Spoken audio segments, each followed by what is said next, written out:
नमस्कार। सबके हमार प्रणाम। जय आखिर जय भोजपुरी।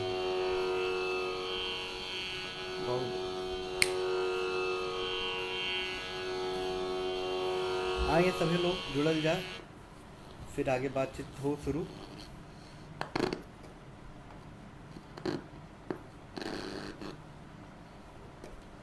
सभी की मेरा प्रणाम। अभिषेक प्रीतम जी, बीरज पांडे जी, धीरे धीरे लोग जुड़ गल बाड़ी।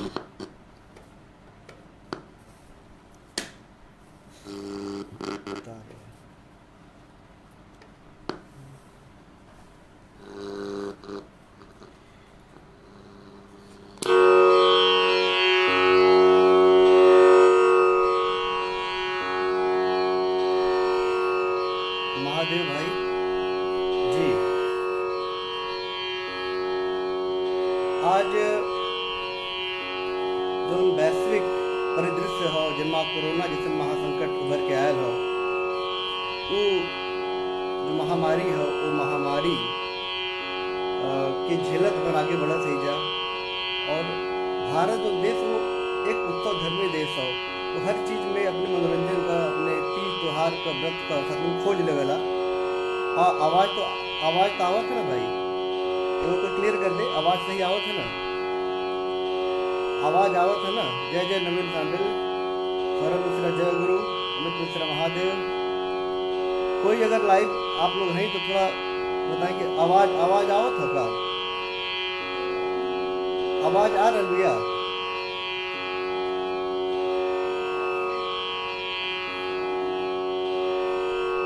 आवाज़ आ रही है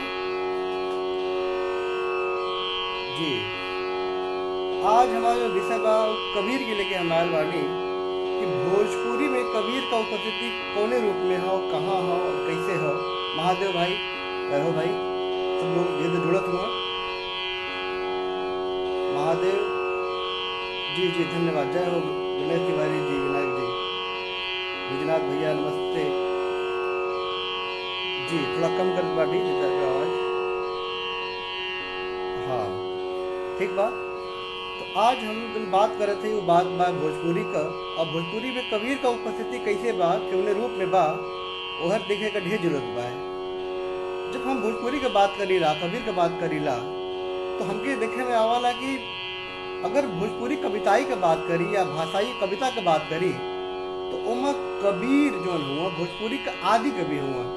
ये बात हम ना कहिला, जेएनयू के प्रोफेसर डॉक्टर मैनेजर पांडे भी अपने एक लेख में ये बात स्पष्ट रूप से कहले हुआ कि अगर भोजपुरी भाषाई बात करल जाए, कविता का बात करल जाए, तो जो पहला परंपरा वर्गीय ना वाला भोजपुरी भाषा के लेके आगे बढ़े वाला वो परंपरा कबीर का है। कबीर जो हुआ वो जो हुआ भोजपुरी का आदि नायक हुआ, रचनायक आदि नायक हुआ। आदित्य प्रकाश भाई, विपुल भाई, सबके जय भोजपुरी, जय आखिर। हर कोई के बार बार अब सबका नाम लिखल समस्या बात, तो बात हम सीधे बात करे थी। भागी सबके हमारे प्रणाम नमस्ते बात। तो भोजपुरी का आदि कवि का बात करल जाए तो कबीर का बात करल जाला, कबीर के देखा जाला और रूप में। लेकिन जब कबीर की कविताई की जाई ला, जब लोक में लौटी ला हम, तो हमके दिखाई देवाला कि जो भोजपुरी क्षेत्र है, चौने क्षेत्र में कबीर जैसन शख्सियत का जन्म भइल, वो जो आदमी हो, वो जो महापुरुष हो, ओके ओ रूप में स्वीकृति ना मिल पावल जैसन मिले के चाहिए। वैश्विक परिदृश्य में अगर बात करल जाए, तब भी ये चीज सामने आवाला कि 19वीं सदी के पहले वाचिक परंपरा में कबीर तो चलल आवत रहे, लेकिन जवन मूल रूप से जो बात होए के चाहिए, साहित्य में बात होए के चाहिए, समाज में बात होए के चाहिए, ओकरे और अगर कोई जोड़े का काम कैलस और हमके हमार ध्यान ले जाए का काम कैलस, तो वो काम रविंद्रनाथ टैगोर कैला। और ऐसे ही 19वीं शताब्दी में रविंद्रनाथ टैगोर जो रहे महापुरुष, उन्होंने वो जो रहे उन्होंने 100 पोयम ऑफ कबीर के नाम से 100 पदन का अंग्रेजी में अनुवाद कैला। ओकरे बाद जो हुआ वैश्विक लेवल पे वैश्विक लेवल पे जो है फिर बात होए लगल कबीर कबीर पे। लेकिन जब हम कबीर परंपरा का बात करल जा जो परंपरा हो वो परंपरा के भोजपुरी क्षेत्र में देखल जाए तो वो हमके ओ रूप में ना देख पाओ ना दिखाई देवला। हम एक रिसर्चर भी रहली कबीर का, और कबीर के संगीत तत्व पर हम अपन शोध कैले है। जब हम प्रणाम सुनील कुमार पाठक प्रणाम करता हूँ सबको। जब हम वो रूप में देखी ला जा कबीर के, तो हम जब शोध के क्षेत्र में गईली तो हमके दिखाई दिलस कि जो मालवा का अंचल हुआ, जौन गुजरात का अंचल बा, जौन राजस्थान का अंचल बा, वो अंचल में कबीर के लेके कबीर के लोग के लेके खूब पद गावल जात रहल हो। लगातार लोग गावत हूँ, मजमटी पानिया जी हुए और बारोलिया जी हैं, महेशा राम जी हुआ, लगातार जो है जो गायक हुआ लगातार कबीर के वाड़ी के गावत हुआ। लेकिन भोजपुरी क्षेत्र में वो जो गति है वो मंद रूप से दिखाई देवला। खेत खलिहान गाँव में थके हारे मजदूर के रूप में कुछ सुने के मिल जाला, पर जौने हिसाब से जौने मट्टी से कबीर आवत हुआ वो मट्टी में जौने हिसाब से कबीर के देखे जाए के चाहिए, समझे जाए के चाहिए, गावा जाए के चाहिए, वो रूप जौन हुए तवन ना देखा था।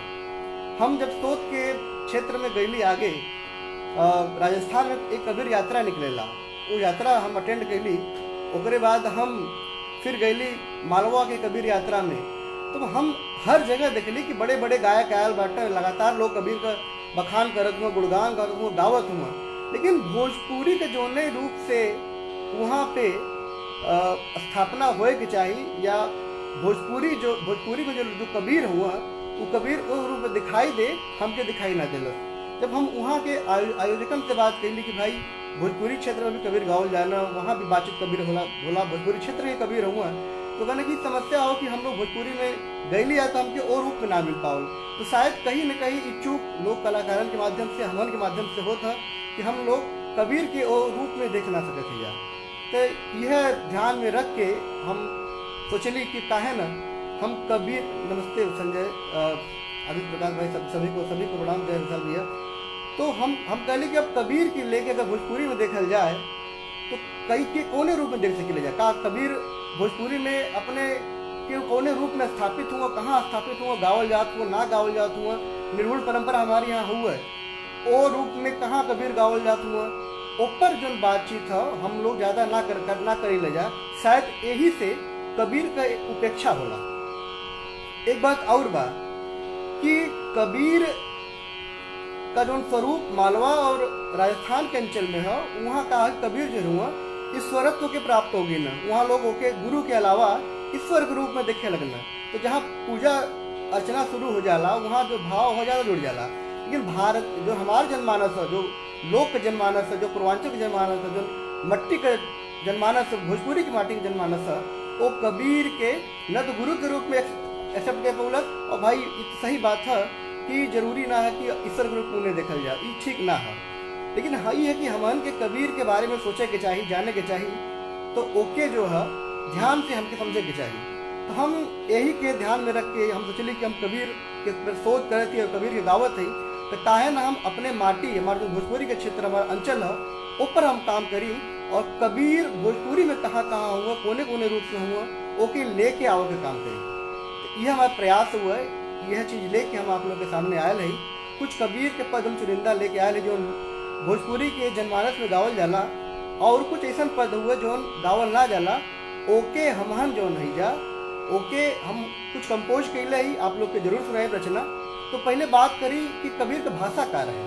कबीर के भाषा के बारे में कोई सदुकड़ी कहलस, कोई पंचमेल खिचड़ी कहलस, कोई कुछ कहलस। लेकिन जब कबीर के पास जाए ला हमन कि कबीर अपने भाषा के बारे में क्या कहना, तो कबीर साफ साफ कहना अपने भाषा में कि बोली हमरी पूरब की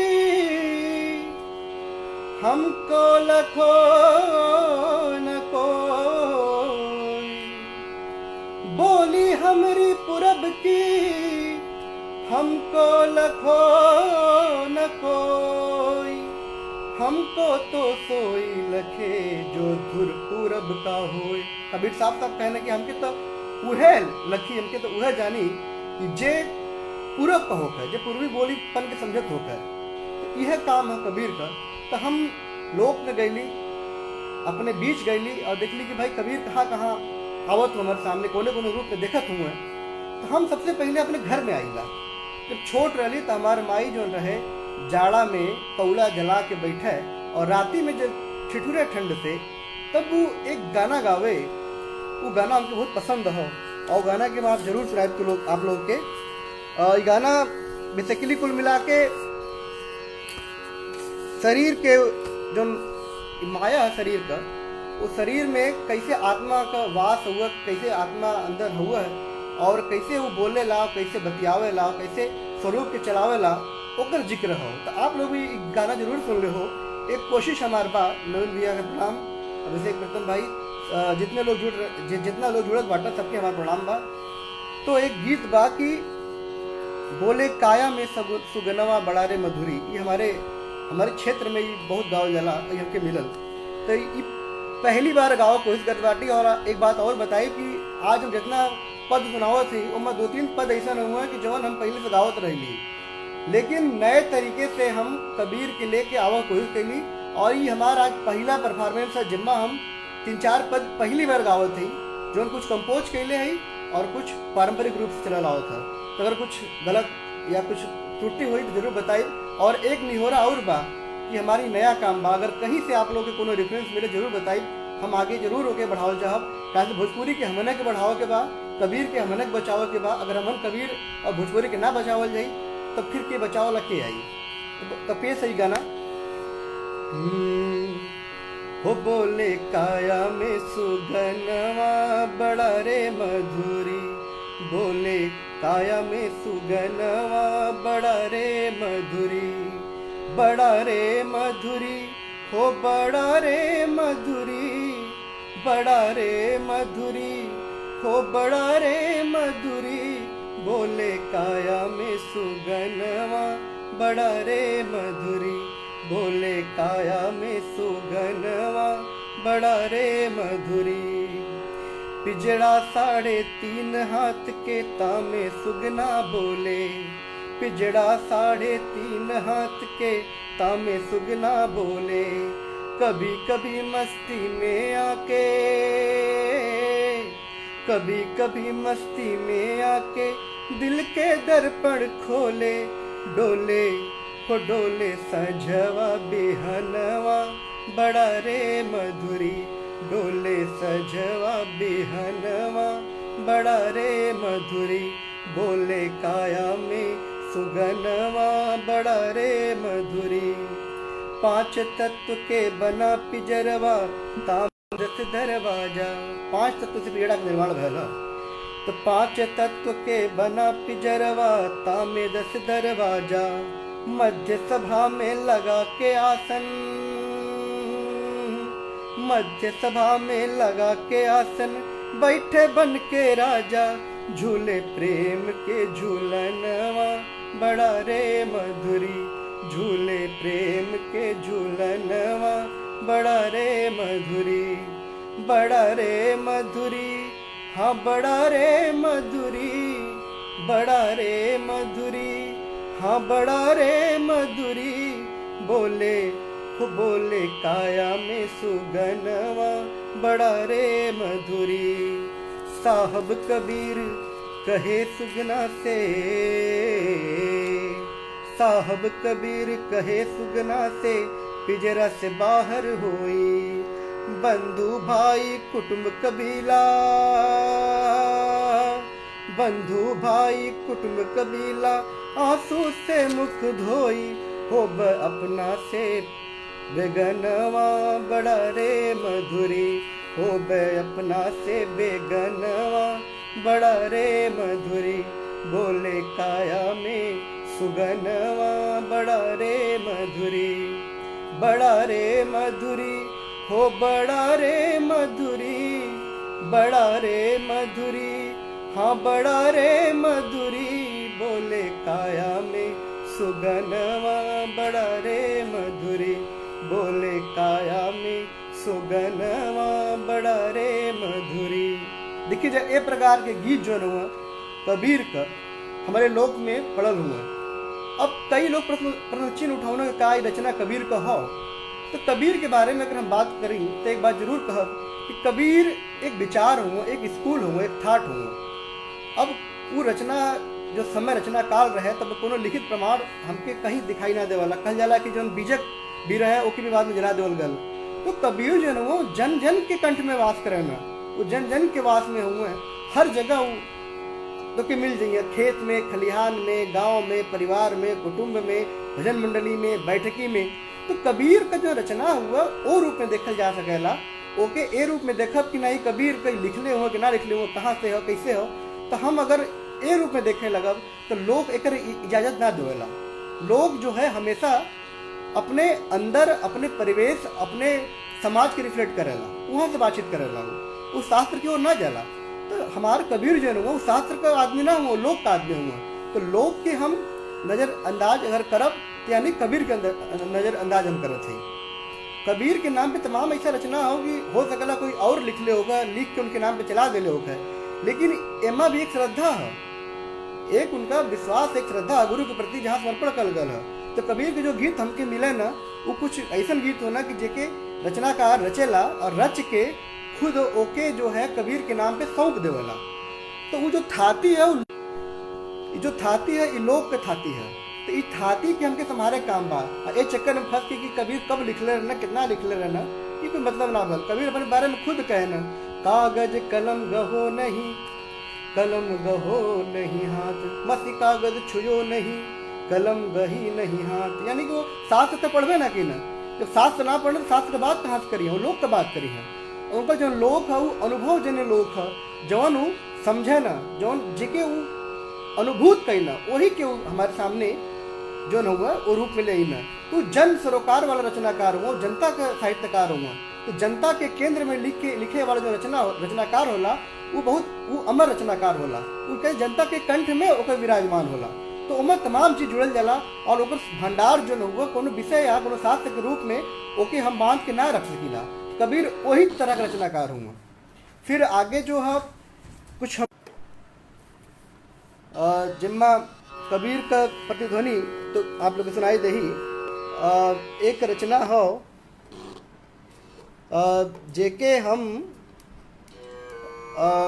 अभी जो है के कंपोज के लिए अभी नया नया हाल ही में ओके जरूर सुनाई आप लोग के। जी जी स्वाति पांडे जी कौन ठगवा नगरिया उठल रही जी, बहुत सुंदर कबीर के ही रचना हो जिसकी लिखल गल बा। तो अभी जो हम एक गीत सुनाई आप लोगन के, वो गीत जो न हुआ कबीर के नाम पे हो, जेकर संकलन जो न हो अली सरदार जाफरी कैले हुआ। और ये जो है तमाम तरह का लोग जो न हुआ एके समझे न, तो वो जो रचना हुआ ओके मैं आपके जरूर सुनाना चाहिए। थोड़ा सा टेक्निकल समस्या तानपुरी में आ गल बा, कोनो बात नहीं, हम ना हो तो ऐसे सुना दे। नहीं इसको इसको इसी पे लगो, थोड़ी समस्या आ गई है। तो कबीर जो है जन सरोकार के कवि हैं और उसी पे अपना करते हैं। तो एक जो है जो उनकी प्रमुख रचना है कि तो ही मोरी लगन लगाए रे फकीरवा, सोवत ही मैं अपने मंदिर में, सबदन मारी जगाए रे फकीरवा। तो जो गीत है बारे में है थोड़ा टेक्निकल प्रॉब्लम आ गई बा, तानपुरा का डी शार्प लगाओ, डी शार्प डी। तो जो ये रचना हुआ है कि अभी हम कुछ दिन पहले ही कंपोज कैले है और पहली बार आप लोग के सामने सुनाओ कोशिश करे थे डी शार्प। तो ये गीत बा थोड़ा सा टेक्निकल प्रॉब्लम आ गई बीच में, तानपुरा थोड़ा समस्या आ गई ले। तोरी मोरी लगन लगायो रे फकीरवा, तोरी मोरी लगन लगायो रे फकीरवा, तोरी मोरी लगन लगायो रे फकीरवा। सो एक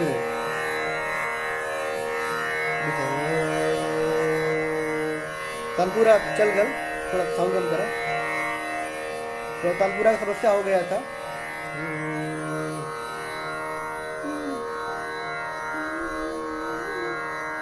तोरी मोरी लगन लगायो रे फकीरवा, तोरी मोरी लगन लगायो रे फकीरवा।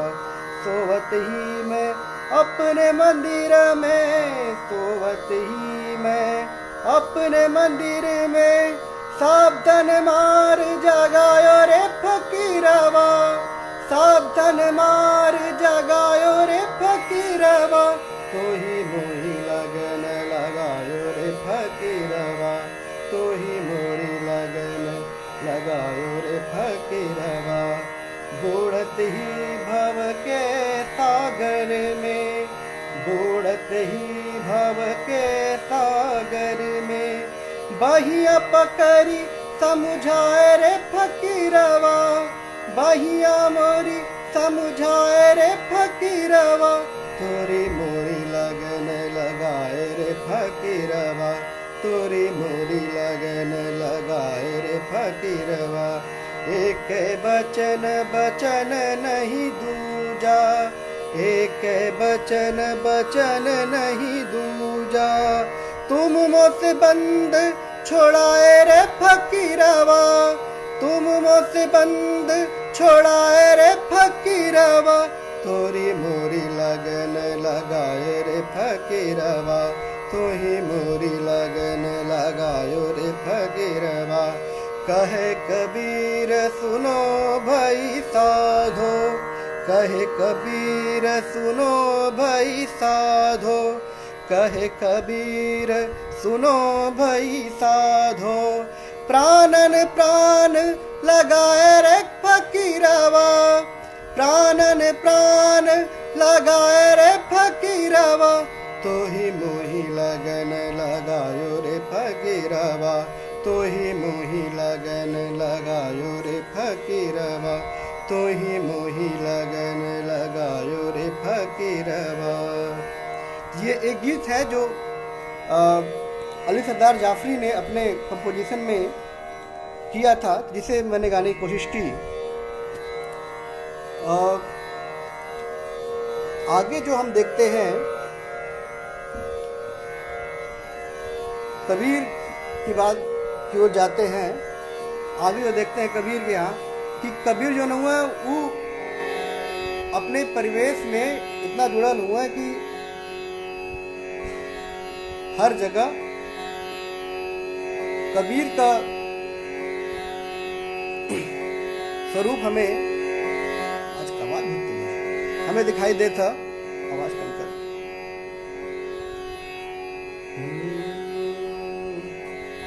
अभी हमारे लोक में एक गीत बहुत ही प्यार से गावल जाला, वो गीत के जरूर सुनावल चाहिए हम। वो गीत है भवरवा के तोहरा संजाई। हर लोग हर परिवेश में आपके गीत सुनाई दे, तमाम कलाकार एक गीत गौले हुए और जिन पर कबीर का छाप दिखाई देवाला सुनाई देवाला हमके। तो ये गीत लेके हम आवती आपके सामने, भवरवा के तोहरा संजाई। बड़ा मर्म हो, निर्गुण गीत है, मृत्यु के समय हो और कैसे शरीर नश्वर हो जाला और कैसे मामला बनेला ऊपर एक प्रभाव दिखाई दे आप लोग के।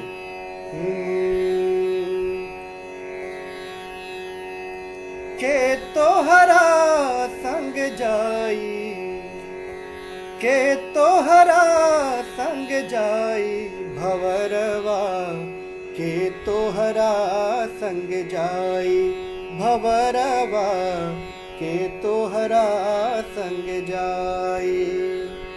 आवे के बेरिया सब केहू जाने, दुअरा पे बाजेला बधाई बधाई, दुअरा पे बाजेला बधाई।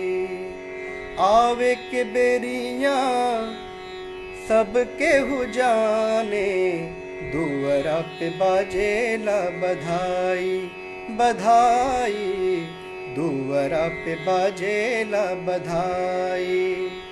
जाए के बेरिया कोई न जाने, जाए के बेरिया कोई न जाने, हंस अकेले चल जाई भवरवा के तोहरा संग जाई, भवरवा के तोहरा संग जाई। आगे देहिया पकड़ के मेहर रोवे, बाह पकड़ के भाई हो भाई, बाह पकड़ के भाई। देहिया पकड़ के मेहर रोवे, बाह पकड़ के भाई हो भाई, बाह पकड़ के भाई। बीच अंगनवा माता जी रोवे, बीच अंगनवा माता जी रोवे, बबुआ के हो खेला बधाई, भवरवा के तोहरा संग जाई, भवरवा के तोहरा संग जाई, के तोहरा संग जाई, भवरवा के तोहरा संग जाई, के तोहरा संग जाई। कहत कबीर शरण में आई हो आई, सतगुरु शरण में आई। कहत कबीर सुनो भाई साधो, सतगुरु शरण में आई हो आई, सतगुरु शरण में आई। जो यह पद के अर्थ बतई हैं, जो यह पद के अर्थ बतई हैं, जगत पार होई जाई, भवरवा के तोहरा संग जाई, भवरवा के तोहरा संग जाई, के तोहरा संग जाई, भवरवा के तोहरा संग जाई, भवरवा के तोहरा संग जाई। ए तरह का गीत जो हुआ हमन के दिखाई देला, ए तरह का गीत जो हो हमन के भोजपुरी में हमारे बीच में हमारे परिवेश में हो मौजूद हो, जो कबीर के नाम पे गाओ जाला। लेकिन आज भी हमारा जो लोक है उससे थोड़ा अलग हो गल बा, वो चीज़ के समझ ना पावत है और ओके एक अलग उहापों में बनल हो। और जो चीज़ एक्चुअल हो, जो निर्गुण हमन का एक पक्ष हुआ, जो हमारे संस्कार में मृत्यु का एक क्षण हो, ओके भी ये जो ठीक से कि जो अपन बात करेला। तो कबीर का जो स्वरूप हो हमके जन जन में दिखाई देवला, हमारे हर लोक में दिखाई देवला। तो कबीर का जब बात करी रहा हन तो कबीर हमेशा से ही बात कहे न कि जो धरती है, जो धरती पर मन आए ली जाए, धरती जो हो तो हमन के रहे के ना हो, हमन कुछ दिन बाद आए ले जा फिर यहाँ से छोड़ के चल जाए जाई। देखिए कहना है कि रहना नहीं देश बिराना है, यह संसार कागज की पुड़िया, बूंद पड़े गल जाना है। कबीर एक वकालत करे ना, तो कहे ना कि जो धरती है, ये जो सृष्टि है, ये संसार है जिस पे हमन रहत है, जा ये संसार जो ना वो हमार नैहर है, जहाँ हम रहत है। लेकिन हमार जो एक्चुअल हमार जगह है हमारे पी के पास है, हमारे प्रेमी के पास है, हमारे पति के पास है। जो यहाँ ना कोनो और नगरी में रहे ना, वो नगरी अलग टाइप का नगरी है। वो नगरी के बाद कबीर अपने बदन के माध्यम में तमाम दोहा में, तमाम अपने रचना में करे ना, तो एक बड़ा बढ़िया भोजपुरी के ध्यान में रखा थे। एक जो हुआ रचना होकर हम लेके आए रही, भैया सबकर तमाम फरमाइश आवत था, लेकिन हम पूरा का पूरा भोजपुरी पे बेस्ड होके हम थोड़ा बातचीत करे थे। तो सबके प्रणाम और सबके फरमाइश का ध्यान रखल जाई। आगे फिर कभी लाइव में अभी भोजपुरी पे लगातार बातचीत हुई, तो भोजपुरी हम अभी आवत थे। तो नैहर जो है, जो धरती है कि नैहर माने ना, और कहे ना कि जो नैहर हमके अच्छा ना लगेला, हमके यहाँ से अपने साई के पास, अपने प्रिय के पास, अपने प्रीतम के पास जाए के हो, जो हमारे एक्चुअल देश है, जो हमारे एक्चुअल जगह है, ओकर बात करे ना। तो एक उनकर बहुत बढ़िया पद हो, जेके तमाम लोग अपने अपने अपने स्टाइल से गावे न गौले बाड़ा, ओके हम अपने हिसाब से गाँव कोशिश कैले ही। और आपके सामने पहली बार हम ये प्रस्तुत करे थे। अगर कुछ समस्या, कुछ अगर दिक्कत हुई तो क्षमा करब, कैसे ही हम उनका स्वभाव है, मानव स्वभाव है, कुछ न कुछ गलती हमसे हो ही जाए, तो आप लोग परमेश्वर हुआ, दर्शक हुआ, हमारा श्रोता हुआ, तो आप लोग से निहोरा बाकी ओके अंदाज जरूर करब। नहीं हरवा हम कन भावे, नहीं हरवा हम कन भावे, नहीं हरवा हम कन भावे, नहीं हरवा हम कन भावे, नहीं हरवा हम कन भावे, नहीं हरवा हम कन भावे, नहीं हरवा हम कन भावे, नहीं हरवा हम कन भावे। साईं की नगरी परमति सुंदर, साईं की नगरी परमति सुंदर, जहाँ कोई जाए नावे नावे, जहाँ कोई आए नावे। चांद सूरज जहाँ पवन न पानी, चांद सूरज जहाँ पवन न पानी, को संदेश पहुँचावे, दर्द यह साईं को सुनावे। नहीं हरवा हम कन भावे, नहीं हरवा हम कन भावे, नहीं हरवा हम कन भावे, नहीं हरवा हम कन भावे। आगे का क्या कहना? आगे चलो पंथ नहीं सूझे, आगे चलो पंथ नहीं सूझे, पीछे दोस्त लगावे लगावे, पीछे दोस्त लगावे। कहीं विधि ससुर जाऊं मोरी सजनी, बिरहा जोर जरावे, बिसरस नाच न जावे। नहीं हरवा हम कन भावे, नहीं हरवा हम कन भावे, नहीं हरवा हम कन भावे, नहीं हरवा हम कन भावे। और आगे क्या कहना? बिन सतगुरु अपनो नहीं कोई, बिन सतगुरु अपनो नहीं कोई, जो यह राह बतावे बतावे, जो यह राह बतावे। कहत कबीर सुनो भई साधो, कहत कबीर सुनो भई साधो, अब सपने में प्रीतम आवे, तपन यह जिया किस बुझावे।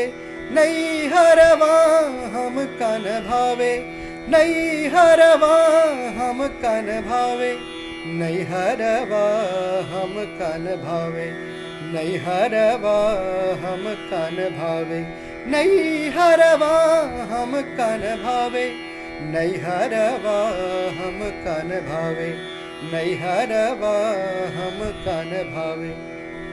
सबका बहुत शुक्रिया। हमारे बड़े भाई हरिद्वार पांडे हमके देखा तुम, और किरण पाठक और तमाम अभिषेक प्रीतम जैसन, कृपा शंकर सर, सारे लोग देखा तुम, सबके प्रणाम करे थे एक बार फिर से। फिर हम आगे कबीर की यात्रा पे आगे बढ़ा थे कि कबीर जो हुआ है,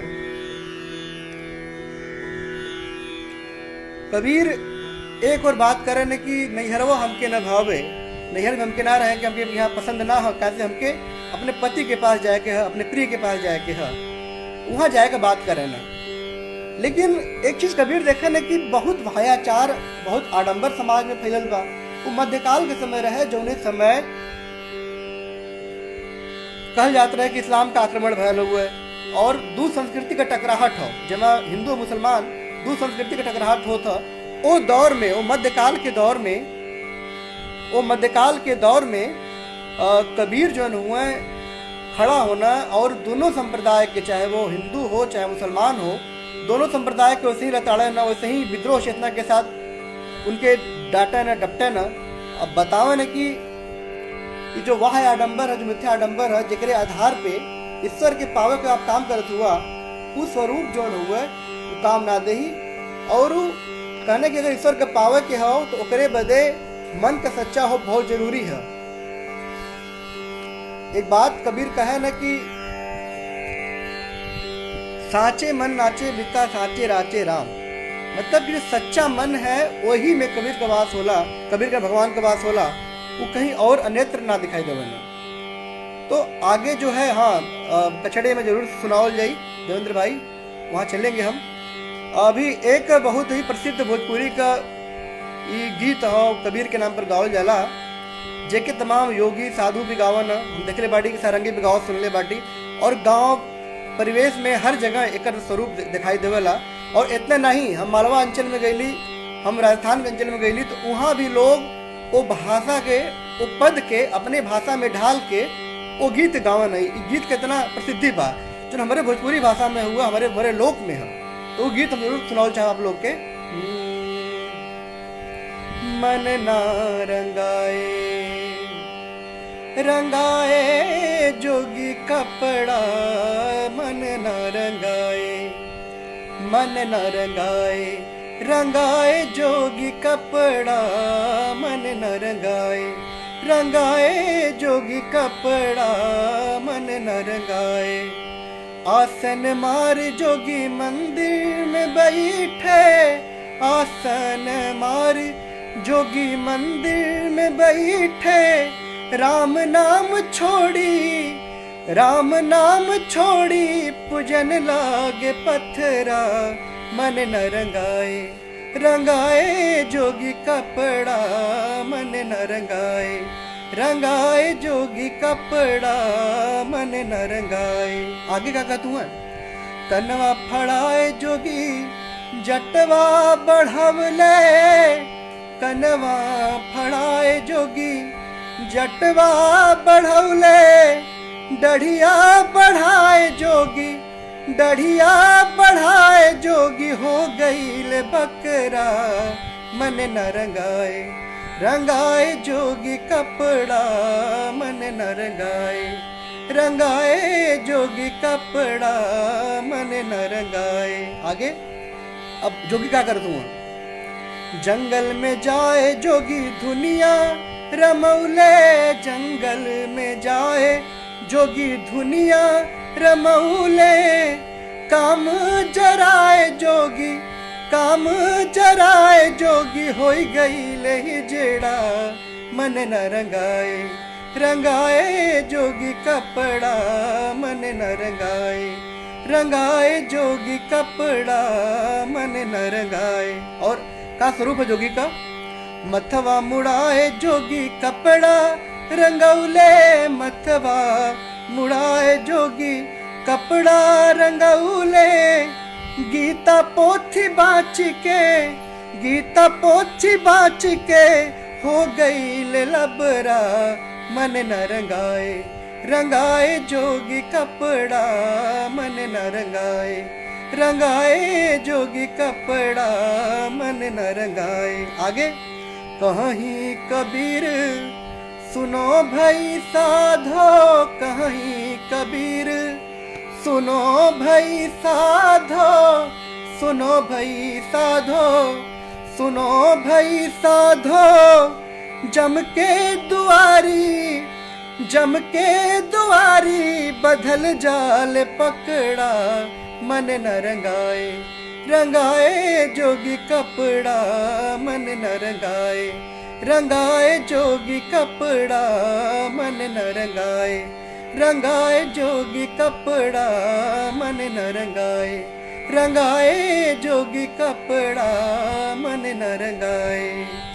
तो वही बात करें न कबीर की, भैया कपड़ा रंगोले से कुछ ना होला, जब तक मन का सच्चाई ना हो और मन में शुद्धता ना हो, आचरण में शुद्धता ना हो, तो कबीर कहने की वैसे ईश्वर के प्राप्त कैले कोनो फायदा ना है, न तो कोनो ईश्वर ऐसे मिली है। आगे कबीर का जब हम बात करीला तो एक कबीर का एक बड़ा अच्छा गीत हमारे सामने मिलल हो, जिसमें कबीर कहने की हिंदू मुस्लिम दोनों संप्रदाय केवल ढकोसला वाया डंबर असामाजिक दुराग्रह दुराचार में ही लिप्त हुए, और जो तत्व को उनके पहचान है, जो हर धर्म तत्व को करेला ओसे वो कोसों दूर हुए। तो उधर एक पद हो जमा कहने की कि ईश्वर हमारे अंदर बसल हुआ है, लेकिन वो कहाँ हुआ, कहीं गुम हो गल हुआ, कहीं हेरा गल हुआ। तो अभी एक डिमांड कही ना देवेंद्र भाई, मोरा हीरा है हेरा गए किचड़े में, ये गीत वही से जुड़ल गीत हुआ है। तब जो गीत था कि मोरा हीरा हेरा गए कचड़े में, वो हीरा के है, वो राम नाम का हीरा है, वो अल्लाह नाम का हीरा है, वो ईश्वर नाम का हीरा है। जो रूप में देखा उन्हें, ओके केशव कहा, अल्लाह कहा, राम कहा, रहीम कहा, कोई भी हो, सबका मनुष्य का जो मुख्य ध्येय है इससे प्राप्त करे कहा, लेकिन वो ध्येय के हम प्राप्त ना कर पाइला, हम समझ ना पाइला और तमाम ढकोसला में यहाँ फसल रह जाइला। तो ओके प्रस्तुत करत ये जो गीत था आप लोग के समक्ष प्रस्तुत करत है, जो राम नाम का हीरा कहाँ हेरा, तो देखी जा। कचरे में हाँ कचरे में, कचरे में हाँ कचरे में, मोरा हीरा हेरा गए कचरे में, मोरा हीरा हेरा गए कचरे में। कचरे में हाँ कचरे में, कचरे में हाँ कचरे में, मोरा हीरा हेरा गए कचरे में, मोरा हीरा हेरा गए कचरे में। कोई खोज पूर्व कोई खोजे पश्चिम, कोई खोज पूर्व कोई खोजे पश्चिम, कोई खोज पूर्व कोई खोजे पश्चिम, कोई खोज पूर्व कोई खोजे पश्चिम, कोई खोजे पानी पत्थरे में, कोई खोजे पानी पत्थरे में, मोरा हीरा हेरा गए कचड़े में, मोरा हीरा हेरा गए कचड़े में। और के कहाँ खोजे था ढकोसला कहाँ में देखी, मुल्ला खोजे कुरान किताब में, मुल्ला खोजे कुरान किताब में, मुल्ला खोजे कुरान किताब में, मुल्ला खोजे कुरान किताब में। पंडित खोजे पोथी पतरे में, पंडित खोजे पोथी पतरे में, मोरा हीरा हेरा गए कचरे में, मोरा हीरा हेरा गए कचरे में। तो मुल्ला कुरान में खोजा था और पंडित कहाँ, पोथी पतरा में खोजा था। एक आगे देखी जौन अपने के धर्म के ठेकेदार हुआ वो का करत हुआ है, सुर नर मुनि सब पीर औलिया, सुर नर मुनि सब पीर औलिया, सुर नर मुनि सब पीर औलिया, सुर नर मुनि सब पीर औलिया। अरुज गए बहु नखरे में, अरुज गए बहु नखरे में, मोरा हीरा हेरा गए कचड़े में, मोरा हीरा हेरा गए कचड़े में। सुर नर मुनि पीर औलिया सब झंझट में अपने नखड़ा में उलझल हुआ और जो हीरा राम नाम का होके समझ ना पाओ तू समझलस के तभी रो हीरा के पावन और जतन कैसे करें देखी। दास कबीर एक हीरा पाए, दास कबीर एक हीरा पाए, दास कबीर एक हीरा पाए, दास कबीर एक हीरा पाए। बांध लिए हिया चिरे में, बांध लिए हिया चिरे में, मोरा हीरा हेरा गए कचरे में, मोरा हीरा हेरा गए कचरे में।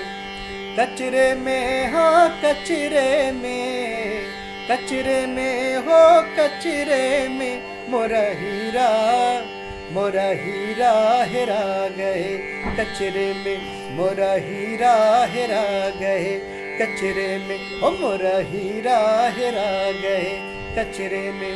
तो कबीर कहने की हीरा जो राम नाम का हीरा है वो हमारे अंदर हुआ, जेकर हम कद्र ना करीला, हम ओकर समझी लेना ही ओकर महत्व। वो कचड़ा में नखरा में वाह या डंबर वाह या चार मिथ्या नंबर में लोग फसल रहे ना, कोई हज करा था, कोई नमाज पढ़ा था, कोई मंदिर जाता, कोई मस्जिद करा था, लेकिन जो तत्व राम नाम का तत्व जो अंदर है वो तत्व के पकड़े का कोई कोशिश ना करत था। तो वही तत्व है कबीर कहने कि हम पौली और अपने अंदर होके हम संभाल ले ली। तो कबीर जो हुआ वो हमके एक दिशा देवना, एक निर्देश देवना कि किस रूप में, कौने रूप में हमके ईश्वर प्राप्त करे के चाहिए, पावे के चाहिए। वो भक्ति काल के युग रहे जहाँ मनुष्यता के श्रेष्ठ रूप में रखल गए। और कबीर जन आकांक्षा कैसे बनना है, ओकर पीछे कारण ये रहे कि उस समय जो सामंतवादी और सवर्णवादी व्यवस्था रहे, वो व्यवस्था के विरोध में बोले के कोई कहीं बात हिम्मत ना रहे। तो कबीर जैसे आदमी खड़ा होला और वो व्यवस्था की चुनौती देवेला, वहाँ क्रांतिकारी अपन उपदेश देवेला, लोगन के समझावेला, बतावेला कि मनुष्य जो हवन ईश्वर के सामने एक ही हुआ और ईश्वर में कोई भेद ना हो। रहमान, रहीम, मुसलमान उसके रहीम कहा था, वही के अल्लाह कहा था, और वही के हिंदू राम कहा था, उसके कृष्ण कहा था, उद्धव कहा, अलग अलग रूप में बताओ था। तो वो रूप के दिखाव का प्रयास कबीर अपने यहाँ कहना कि अगर ईश्वर के पावेगे तो यहाँ वहाँ गिले कोई जरूरत नहीं है, तो तेरे अंदर हुआ है। बात कहे ना कि मोको कहाँ ढूंढे रे बंदे, मैं तो तेरे पास में, साफ साफ बात कहे ना। तो कबीर का एक अलग स्वरूप है, एक अलग अनुभूति है। वो अनुभूति के जब हम देखिला लोक में तो हमके समझ आवाला कि लोक में वो काहे उतना गयल। बात ही रहे कि उस समय लोग जो रहे मनुष्यता की बात करत नहीं रहना, लगातार शास्त्र में आडंबर होत रहा, जात रहा, पूरा मामला बनल रहे। और रूप में कबीर जैसा व्यक्ति सामने आवना जो एक ढकोसला के इंगित करेना, और तमाम दबल कुचरल जो जाति हैं, जो जाति व्यवस्था है, जिनमें तमाम अंतर जाति बिछड़ रहनी, वो जातिन के वो अपना एक स्वर प्रदान करना। उनके लगल कि हमारे बीच से भी कोई आई और आके हमारे अंदर मनुष्य हो, हमारे अंदर भी ईश्वर का वास हुआ, ये बात के बताई। ये जो जन आकांक्षा हो, वो आकांक्षा कबीर के साथ दोनों का जुड़ल। ऐसे कबीर का लोक में प्रभाव जो है वो सबसे ज्यादा दिखाई देला। और हम जब मालवा अंचल का बात करीला, राजस्थान का बात करीला, तो वहाँ हम देखिला कि निम्न वर्ग का लोग जो हुए सबसे ज्यादा कबीर के अपनौले हुए, उनके अपन ईश्वर अपना गुरु मल्ले हुए। ओकरे पीछे कारण जो सबसे बड़ा कारण रहे, वो कारण यह रहे कि कबीर जो हुआ वो जन आकांक्षा के पूरा करत रहना, वहाँ तो अपन बात पहुँचावत रहना। लोगों के लगल कि ये आदमी जो बात करत था, ये अपन बात ना करती, हमार बात करत थी, हम जो चाहती, हम जो दासता और उससे जुड़ल रही, उससे अलग बात, उससे जो हम दंश झेलत थी, वो जो झेलत का जो पन हुआ वो कबीर के पास है।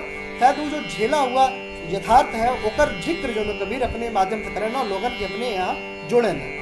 ठीक है, देवेंद्र भाई के फरमाइश से कोनो ठगवा नगरिया लूटल हो जरूर सुनाई। और वो जरूर सुनाई। एक मिनट,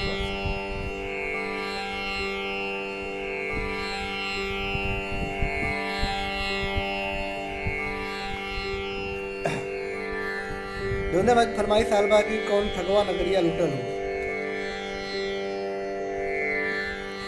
देवेंद्र भाई सब गीत जौन हुआ अभी भोजपुरी कहीं लेके हम चले थे, लगातार कोशिश हमारी की भोजपुरी कहीं सुनाई। और इस समय हम भोजपुरी पे कंसल्ट हो गए, लेकिन भोजपुरी से कबीर भोजपुरी में कैसे हम ओके लेके आवल जाए। बाकी तमाम मंचन पे तो लगातार कबीर का और जो मालवी शैली है, या फिर छत्तीसगढ़ी शैली है, या फिर गुजराती शैली है, या फिर जो शास्त्रीय गायन की शैली है, उसमें लगातार बातचीत तो चलता होबे करेला हर प्रोग्राम में। पर आज जो हम विशेष रूप से आयल है भोजपुरी के लोग के लेके आयल है, और ओकरे बदले थोड़ा मेहनत भी कल गल कि ओके हम समझल जाए, थोड़ा जानल जाए। तो अभी पूरी बातचीत जो है कबीर पे ही मतलब कि चलत हो। एक आयल है फरमाइश कौन ठगवा नगरिया लूटल हो, जरूर ये पूरा करल जाई। कौनो ठगवा नगरिया लूटल हो, कौनो ठगवा नगरिया लूटल हो, कौनो ठगवा नगरिया लूटल हो, कौनो ठगवा नगरिया लूटल हो।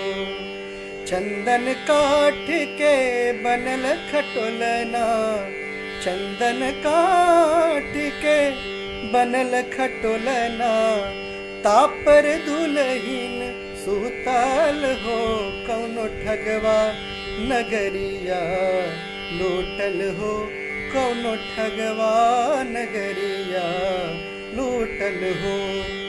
उठो रे सखीरी मांग सवारो, उठो सखीरी मांग सवारो, उठो सखीरी मांग सवारो, दुल्हा मों से रूठल हो कौनो ठगवा नगरिया, लौटल हो कौनो ठगवा नगरिया, लौटल हो। आए जमराज पलंग चढ़ी बैठा, अंत के समय हो का होला माँ। आए जमराज पलंग चढ़ी बैठा, नैनन असुआ छूटल हो कौनो ठगवा नगरिया, लूटल हो कौनो ठगवा नगरिया, लूटल हो। आगे का यात्रा कैसे हो। चार जनी मिली खाट उठाए, चार जनी मिल खाट उठाए, चार जनी मिल खाट उठाए, चहुदिस दूधू उठल हो कौनो ठगवा नगरिया, लूटल हो कौनो ठगवा नगरिया, लूटल हो ठगवा नगरिया, लूटल हो। कहत कबीर सुनो भाई साधो, कह कबीर सुनो भाई साधो, जग से नाता छूटल हो कौनो ठगवा नगरिया, लूटल हो कौनो ठगवा नगरिया, लूटल हो, लूटल हो, लूटल हो कौनो ठगवा नगरिया, लूटल हो कौनो ठगवा नगरिया, लूटल हो। ऋतुराज भाई नेपाल से बहुत सुंदर, बहुत आभार। आशीष मित्र हमारे, आशीष जी ये गाना मैंने हम गा ले बाड़ी, आप मिल जी आगे। तो ये है कि कौने ठगवा नगरिया लूटल हो, कहाँ से लूटल गल बा। एक बहुत ही एक गीत जरूर सुनावल चाहब। एक गीत में गीत हो, एक गीत बदे विशेष धन्यवाद देवल चाहब नवीन चंद्रकला भैया के और देवेंद्र भाई साहब के। खास की गीत हमके सबसे पहले फेसबुक के माध्यम से नवीन चंद्रकला भैया शेयर की ले रहना एक पोस्ट, उससे मिलल। राजा के जिया डाहे सजन के जिया डाहे, यह दुल्हनिया बलम के जिया डाहे। ये जो गीत हो तवन भोजपुरी में उलटबासी के रूप में जाने जाला कबीर का। कबीर का ये उलटबासी हो। तो उलटबासी का मामला ये होला कि बात के सीधे ढंग से ना कह के उल्टा ढंग से कह, ये एक शैली है उलटबासी, जो उस समय का रचनाकार जिमा कबीर जो है प्रमुख रूप से ओके करत रहना। तो ये गीत, अगला जो गीत हम गावल जाते हैं वो यही से जुड़ल हुआ है, जमा ये दिखाई कि ये पूरा गीत उलटबासी हो और भोजपुरी लोक में हो। एक हमके प्राप्ति भइल नवीन चंद्रकला भैया से, और एक शब्द का जब संयोजन करे के रहे, कुछ मीटर और राइम में कुछ समस्या होते रहे, तो देवेंद्र भाई से हम संपर्क ले रही तो वो ऊपर थोड़ा बदले रहना। फिर एक हम कंपोज के लिए आज एक हम पहली बार सुनावल थे आप लोगों के सामने। हाँ, राजा के जिया डाहे सजन के जिया डाहे, राजा के जिया डाहे सजन के जिया डाहे, इहे दुल्हनिया बलम के जिया डाहे। राजा के जिया डाहे, राजा के जिया डाहे सजन के जिया डाहे, इहे दुल्हनिया बलम के जिया डाहे।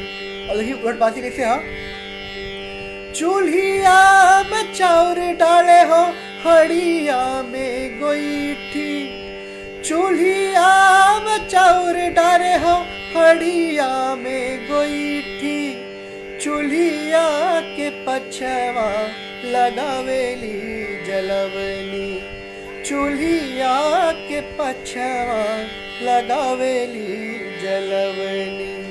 राजा के जिया डाहे बलम के जिया डाहे इहे दुल्हनिया सजन के जिया डाहे। राजा के जिया डाहे बलम के जिया डाहे इहे दुल्हनिया सजन के जिया डाहे।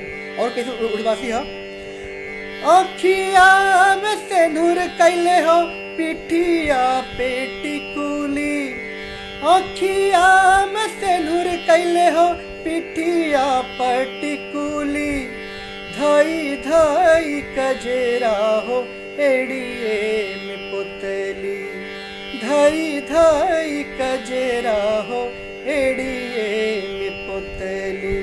राजा के जिया डाहे सजन के जिया डाहे इहे दुल्हनिया बलम के जिया डाहे।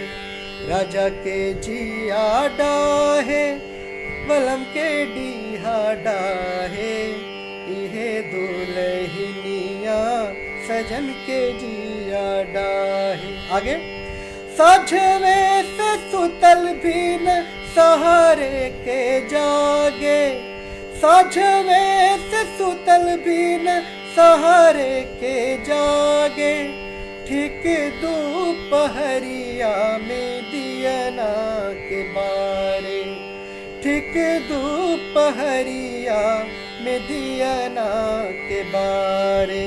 राजा के जिया डाहे बलम के जिया डाहे इहे दुल्हनिया बलम के जिया डाहे। आगे, कहेले कबीर सुनो रे भैया साधो, कहेले कबीर सुनो रे भैया साधो, हड़िया चलाई के भसुरवे के मारे, हड़िया चलाई के भसुरवे के मारे। राजा के जिया डाहे सजन के जिया डाहे इहे दुल्हनिया बलम के जिया डाहे। राजा के जिया डाहे बलम के जिया डाहे इहे दुल्हनिया बलम के जिया डाहे इहे दुल्हनिया बलम के जिया डाहे इहे दुल्हनिया बलम के जिया डाहे। एक प्रकार से गीत का सृजन भयल कितना देर हुआ?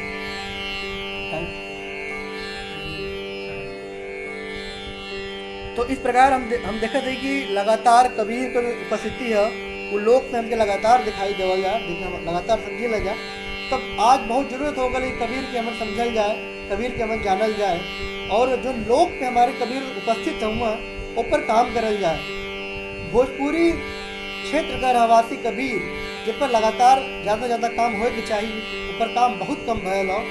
और जो दूसरा अंचल हुआ मालवा का अंचल है, राजस्थान का अंचल हो, वो अंचल पे कबीर पे लगातार काम हो रहा बा, लगातार भजन मंडलिया लगातार लोग कबीर गावत हुआ और ओकर वैश्विक स्तर पे ओके ले गए हुए। लेकिन भोजपुरी में कबीर का जो क्षेत्र है वो उपेक्षित हो गल बा, जहाँ कबीर खुद रहवासी और रहनियार हुआ। तो एक यह कोशिश करल जात बा आखिर के माध्यम से भी बात कहल जा कि आप लोग जितना से जितना हो सके अगर आपके पास कुछ प्राप्त हो कबीर से जुड़ल सामग्री हमें जरूर पहुँचाई, ताकि एक हम एक बीड़ा उठा ले बाड़ी कि कम से कम लोक संगीत के साथ कम से कम कबीर का जो उपस्थिति भोजपुरी क्षेत्र में हो ओके प्रस्तुत करल जाए, ओके लेके आवल जाए। कि हमारा पूरा हम अपन लगाई जोर लगाई अपन दम के काम करब कि हम कबीर के लेके आई वहाँ तक और कबीर पे लगातार काम करी। और आज जितना लोग देखत हुए हैं सबके हमार प्रणाम है, सबके नमस्कार करते प्रणाम करते कि आप लोग अहिला सुने बदे और लगातार जुड़ल रहला पेज के साथ।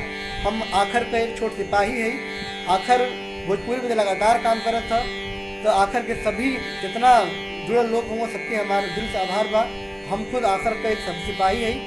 तो और एक बात जरूर कहना चाहूँ कि आज हमारे एक बड़े भाई राजू भैया का जन्मदिन हुआ है, तो उनके बहुत बहुत शुभकामनाएं जन्मदिन का, वो भी आज आ रहना है। तो अब यही पे हम बात ख़त्म करब और फिर कभी फिर लाइव आए आखिर के माध्यम से ही कबीर के नए गीत के लेके नए संगीत के साथ कुछ और कंपोजिशन के साथ आपसे आज बतौली कि जितना गीत गौली है 2-3 तो पारंपरिक रहल, बाकी खुद हम कंपोज के ले रही है।